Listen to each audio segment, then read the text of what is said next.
नाज़रीन अवां खे ॿुधाईंदा हलूं त ठुल में सिंधी अदबी संगत पारां सकाफ़ती मुशाइरो कोठायो वियो, जंहिंमें सिंध मड़ खे लफ़्ज़नि ज़रिए भेटा पेश कई वई। इन हवाले सां वीडियो लिंक ते मौजूद आहे हफ़ीज़ सुमरो। जी हफ़ीज़। साथो हलंदो रहे लाट बरंदी रहे, साथो हलंदो रहे लाट बरंदी रहे, नौजवान साथियों सिंध जा वारिसो, साथ हलंदो रहे लाट बरंदी रहे। आवाज़ जी तरफ़ां 6 डिसंबर ते सकाफ़त ॾियारो मल्हाइण जे ऐलान बाद ठुल में सकाफ़ती सरगर्मी तेज़ थी वियो आहे। अॼु सिंधी संगत छाक ठुल पारां सकाफ़ती मुशाइरो कयो आहे।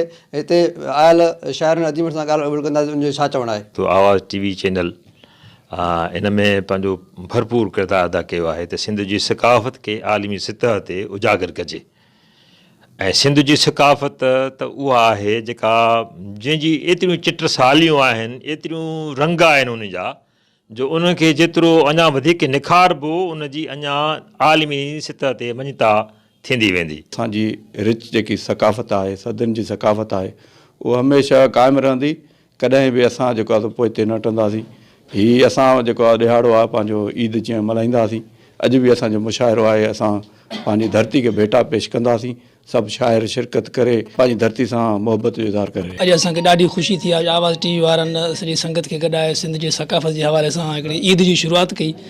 असां हिन 6 डिसंबर वारे ॾींहं खे पंहिंजे सिंध जी सकाफ़त जे हवाले सां ईद जो ॾींहुं ॾिसूं था। सिंध जी सकाफ़त जेका आहे तमामु हज़ारे साल पुराणी सकाफ़त आहे।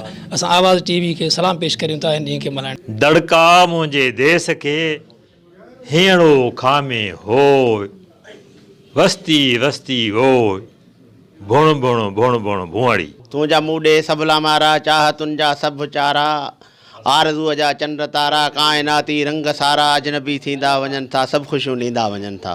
निरास खां पोइ आस कोन्हे, दिलि कलीअ में वास कोन्हे, यादि जो झूठो घुले थो, दर्द जो बूटो पले थो, इश्क जा कोसा झोला ऐं आह जा ॻाढ़ा ओला, सीनो चीरे पार थींदा, घिटी घिटी अखां ख्वार थींदा, रुसवाई ॾांहुं विख खणनि था, उदास खाईअ में किरनि था, चहिरे में जेको मोह आहे असुल में तुंहिंजो ड्रोह आहे। हिन जी सूंहं सलाली केॾी आहे करड़ी, कहीं चाढ़ी चांगे ते कहीं रखी दिलि सदी दरड़ी, जोड़ियूं वतन जीअ में वञे ॻाणनि वटि गरड़ी, पिरी आहे ॾिन पहोड़ चइजो दान अचनि दरड़ी, निहारींदव खणी नज़रड़ी हूंदव अखियुनि आॾो इस्माइल जे। सिर के घोरबा जैसी आहे जान, सिंध तो तां कुर्बान थिया जन्म जन्म एजाज़ है। अहिड़े क़िस्म जे प्रोग्राम करण सां सिंधी सकाफ़त उजागर थींदी।